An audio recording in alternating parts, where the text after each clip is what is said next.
35, 38절입니다. 바울은 이제 부활을 부인하는 자들의 주장에 대해서 직접 언급합니다.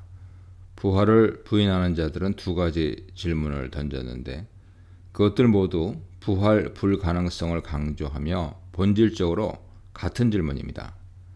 첫째, 죽은 자들이 어떻게 살아날 수 있겠느냐라는 질문은 어떻게 그것이 가능하냐 하는 말이죠. 둘째, 만약 부활한다면 어떤 몸으로 나타나겠느냐 하는 질문입니다. 시체가 땅속에서 썩어 없어지는데 어떻게 다시 살아날 수 있겠느냐는 것이죠. 바울은 이 두 질문에 대해서 씨 뿌리는 비유를 통해 설명합니다. 부활을 부인하는 자들도 농사를 짓는 자들이었습니다. 그들이 곡식을 기대하면서 씨를 뿌리는 행위가 사실은 부활에 대한 증거인데 그것을 보고도 부활을 믿지 못하고 있다고 지적합니다.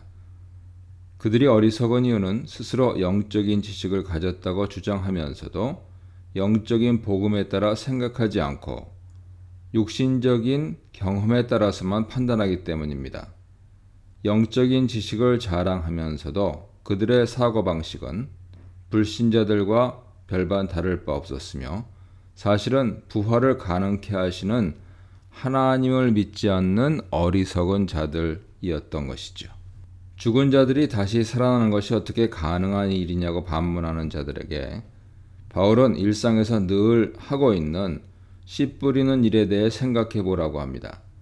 씨를 뿌리는 자들은 그 씨가 그대로 자라서 열매를 낼 것이라고 기대하지 않습니다. 그 뿌려진 씨는 썩어 없어지지만 대신 거기서 새로운 식물이 자란다는 것을 잘 알고 있죠. 그들이 잘 알고 있는 겁니다.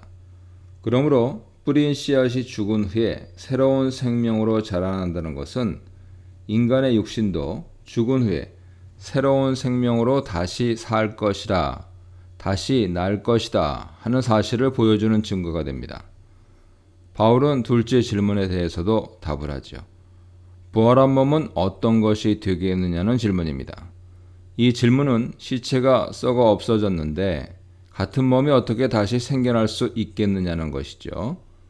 바울은 부활의 몸은 죽은 육신과는 다른 더 영광스러운 몸으로 나타나게 될 것이라고 설명합니다. 이 설명도 씨의 비유를 통해서 답하고 있습니다. 뿌려진 씨가 썩은 후에 다시 똑같은 씨로 되살아나는 것이 아니라 새로운 형태를 가진 식물로 자라나서 아름다운 꽃과 열매를 맺는 것처럼 부활의 몸도 그러할 것입니다. 씨앗이 모두 비슷해도 그것이 썩은 후에 자라는 식물은 각기 다르듯이 부활의 몸은 하나님께서 각자에게 주시는 대로 될 것입니다. 그러므로 부활은 하나님의 손에 달렸으며 모든 사람이 죽을 때는 같은 몸으로 죽지만 부활할 때는 그들의 믿음과 행위에 따라 각기 다른 영광으로 될 것입니다. 39절로 41절입니다. 38절에 대한 보충 설명이 나옵니다. 즉 부활한 몸이 어떤 몸을 가지고 나타나겠냐는 질문에 대해서 대답하고 있습니다. 바울은 하나님이 자기 뜻에 따라 각 종자에게 그 형체를 주셨듯이 부활한 몸도 하나님의 뜻에 따라 각각 다른 영광을 받을 것이라고 말합니다. 바울은 씨 뿌리는 비유를 이어갑니다. 씨앗이 죽은 후에 각기 다른 식물로 자라나듯이 부활한 몸도 각기 다른 영광을 가지고 나타나게 될 것입니다. 부활한 몸에 대한 바울의 설명은 간단하고 명쾌하죠. 첫째, 부활한 몸은 이 세상에 있던 육신과 같지 않으며 새롭게 변혁된 몸을 입게 될 것입니다. 바울은 이것을 땅에 속한 몸과 하늘에 속한 몸의 차이로 대조하여 설명합니다. 당시 헬라 세계관에서 땅은 일시적이고 멸망하여 없어질 것이고 하늘은 영원히 존재하는 이상적인 것이라고 생각했습니다. 마찬가지로 이 세상 몸은 썩어지고 없어지겠지만 부활한 몸은 썩지도 늙지도 없어지지도 않고 영원히 존재하는 새로운 몸이 될 것입니다. 둘째, 부활한 자는 각각 다른 영광으로 부활하게 될 것입니다. 바울은 이것을 하늘에 있는 각종 천체들에 비유합니다. 하늘의 해와 달과 별이 각각 다른 영광을 가지고 있듯이 부활한 몸도 하늘에 속한 것으로서 각기 다른 영광으로 나타나게 될 것입니다. 부활을 부인하는 자들은 부활한 몸이 어떤 몸으로 나타날 것이냐고 반문했지만 바울은 그들에게 즉답을 하지 않고 그것은 하나님께서 당신의 뜻에 따라 각자에게 정하신 대로 영광을 주실 것이라고 말합니다. 바울의 대적자들은 부활한 몸을 구성하는 재료의 질에 대해서 질문했지만 바울은 부활한 몸의 영광에 대해서 설명합니다. 바울은 몸이 이 세상의 육신과 다른 천상적인 몸으로 부활할 것에 대해 설명하면서 거기서 끝나지 않고 부활한 몸의 영광의 다양성에 대해서 설명하는데 이것은 너희가 각각 어떻게 심느냐에 따라 각기 다른 영광으로 드러나게 될 것이라는 사실을 암시하는 것이죠. 즉 바울은 부활에 대해서 질문하는 대적자들의 질문을 통해 그들 각자가 지금 어떤 신앙의 씨앗으로 심고 있는지 되돌아보게 하는 기회로 삼고 있습니다. 42, 44절입니다. 바울은 앞에서 부활에 대해서 비유적으로 설명했던 것에 근거하여 이제 세상적인 육신과 부활한 몸이 어떻게 서로 다른지 대조하여 설명합니다. 네 종류의 대조적인 표현이 등장하죠. 첫째, 썩을 것과 썩지 않을 것의 대조를 통하여 부활한 몸은 영원히 죽지 않을 새로운 몸이 될 것이라고 설명합니다. 둘째, 욕된 것과 영광된 것의 대조는 부활한 몸이 얼마나 영광스러운 것으로 드러날 것인지 강조합니다. 셋째, 약한 것과 강한 것의 대조를 통하여 능력은 부활한 몸에 속한 것이라고 설명합니다. 고린도 교회 신령한 자들은 스스로 강한 자라고 자랑했죠. 그러나 아이러니하게도 부활을 믿지 않는 그들은 약한 것에 속한 자입니다. 강함은 부활을 믿는 자의 것입니다. 넷째, 육의 몸과 신령한 몸의 대조가 등장하는데 이것은 부활을 부인하는 자들의 주장이 잘못된 것임을 가장 분명하게 드러내는 것입니다. 부활을 믿지 않는 자들은 스스로 신령한 자라고 주장하지만 신령한 것은 부활한 몸과 관계된 것이죠. 만약 부활을 믿지 않는다면 그들은 신령한 자들이 아니라 육에 속한 자들임을 알아야 합니다. 45, 46절입니다. 앞구절에서 육의 몸과 신령한 몸의 대조를 통하여 육신의 부활에 대해서 설명했습니다. 이제 육과 영에 대한 대조를 아담 기독론을 통하여 설명합니다. 먼저 첫사람 아담은 육신적인 존재인 반면 둘째 아담인 그리스도는 영적인 존재로 묘사합니다. 아담은 우리를 육신적인 존재로 태어나게 했지만 그리스도는 우리를 영적인 존재로 살려주셨다는 뜻이죠. 그러므로 모든 인간은 먼저 육적인 존재로 태어났지만 오직 그리스도 안에서 비로소 영적인 존재로 부활하게 되는 것입니다. 47절로 49절입니다. 첫사람인 아담은 땅에서 나왔지만 마지막 아담인 그리스도는 하늘에서 내려와 성육신 하신 분입니다. 아담의 기원은 땅이며 그리스도의 기원은 하늘이죠. 따라서 우리는 먼저 아담의 후손으로 육의 몸을 입고 땅에 속한 자로 태어났지만 그리스도에게 속할 때 하늘에 속한 자가 됩니다. 육신적인 출생으로 땅에 속한 자가 되었지만 부활을 통하여 그리스도 안에서 하늘에 속한 자로 다시 태어나게 됩니다. 그러므로 부활 없이 우리는 영적인 존재가 될 수 없습니다. 바울의 이러한 논리는 신령한 존재라고 스스로 말하면서 부활을 부인하는 자들에게 충격으로 다가갔을 것입니다. 부활을 부인하는 자는 결코 영적인 존재가 될 수 없습니다. 이 문단에서는 죽어야 살아나는 몸, 다른 형체, 다른 영광의 몸, 산 영과 살리는 영에 대해 묵상해 보시기 바랍니다. 50절입니다.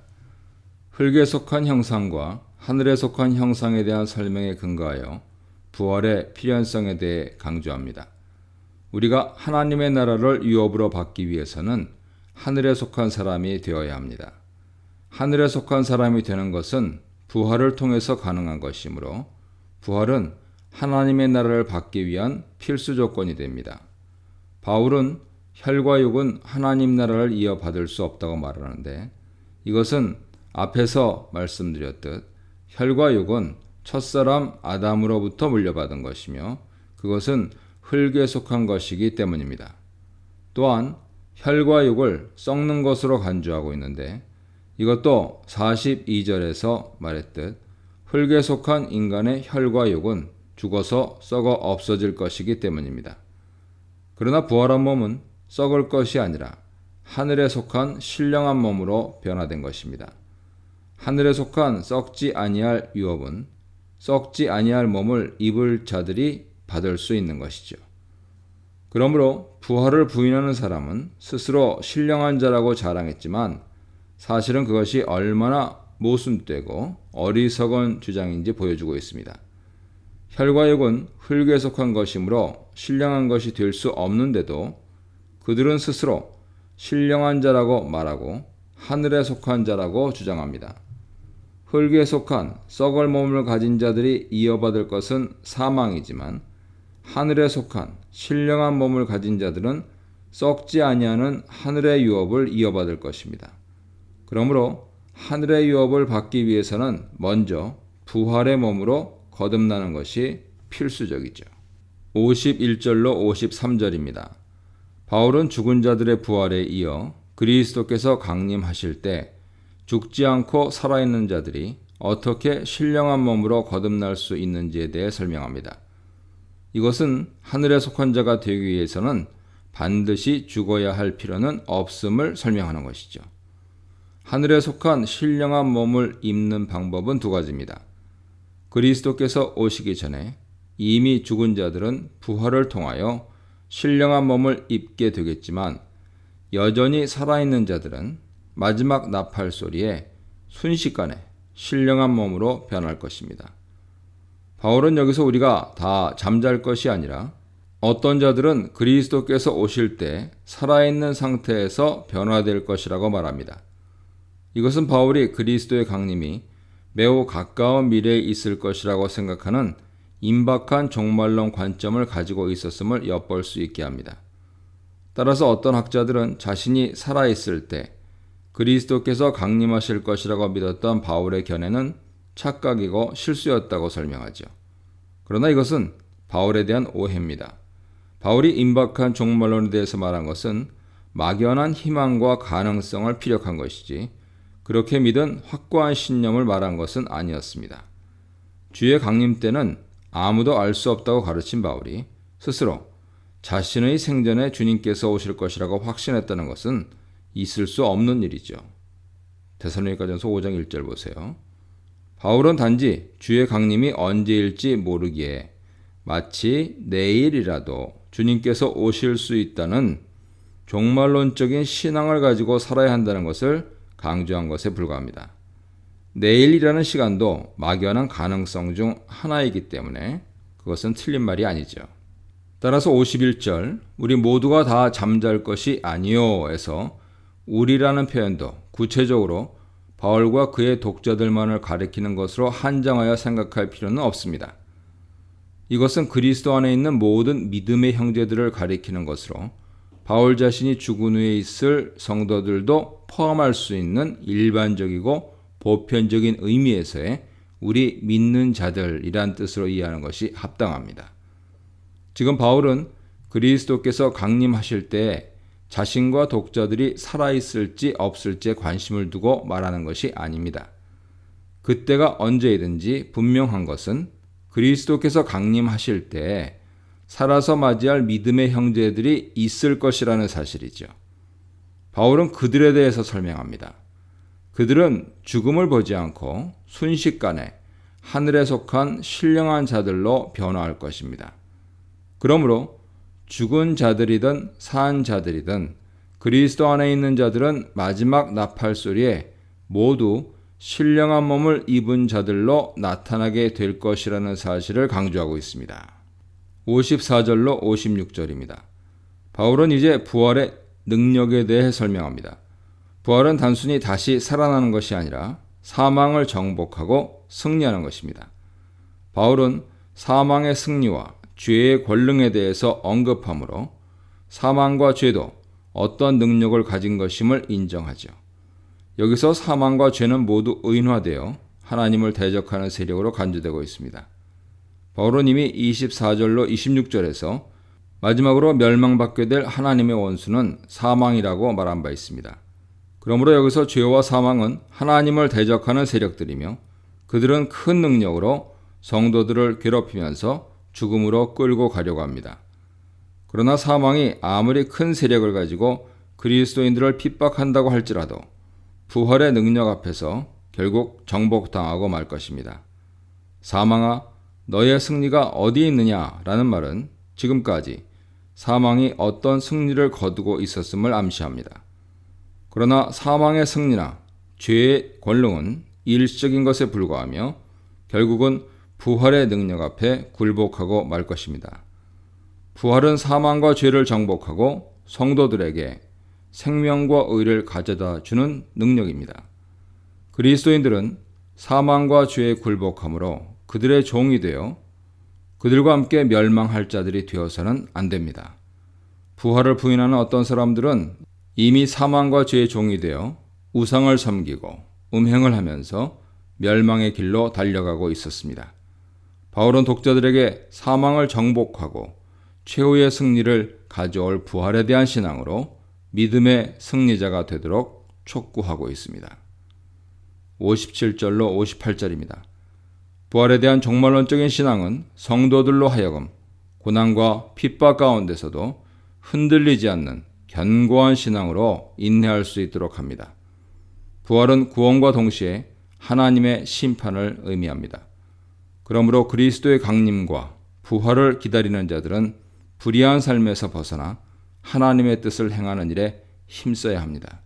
그것이 때로는 사망에 쏘는 능력으로 인해 고난과 핍박의 길이 된다 할지라도 그리스도인들은 그것을 포기해서는 안 됩니다. 부활을 기다리는 사람은 경건하고 의로운 삶으로 그리스도의 오심을 준비해야 합니다. 따라서 부활을 기대하는 종말론적인 신앙은 그리스도인들로 하여금 경건한 믿음을 지키고 살아갈 수 있게 하는 원동력입니다. 이 문단에서는 부활의 필연성, 부활의 때, 부활 신앙에 대해 묵상해 보시기 바랍니다.